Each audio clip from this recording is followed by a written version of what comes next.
Welcome to our channel. Today we how to update your 401k investment lineup with TIAA step by step clearly. Visit the TIAA website to log into your account. Enter your username and password to access your account dashboard.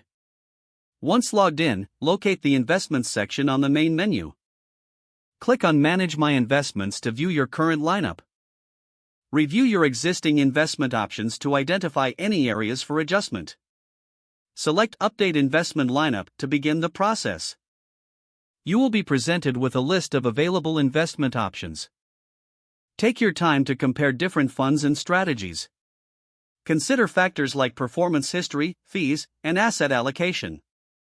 If you need assistance, utilize the provided educational resources or tools. Choose the investments you wish to add or replace in your portfolio. Drag and drop or select the desired funds to include in your lineup. Adjust your allocation percentages according to your investment strategy. Review the total allocation to ensure it meets your risk tolerance. Proceed to the confirmation page to validate your selections. Read through the summary of changes being made to your 401k. If everything looks correct, click on Submit to finalize the updates.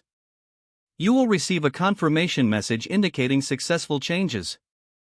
Save or print the confirmation for your records. Log out of your account when you are finished to secure your information. If the page does not load, refresh the browser or try again in a private or incognito window.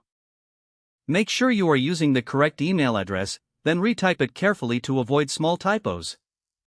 If your password is not accepted, use the reset option and create a new strong password you can remember. Check your spam folder for verification or security emails, then complete any requested confirmation steps. Enable two-factor authentication if available to improve account security and reduce unauthorized access risk.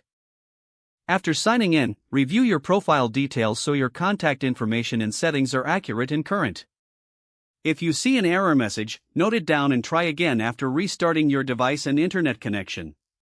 Log out when you finish, especially on shared devices, to keep your account and payment information secure. Don't forget to like this video and subscribe to our channel for more step-by-step tech guides.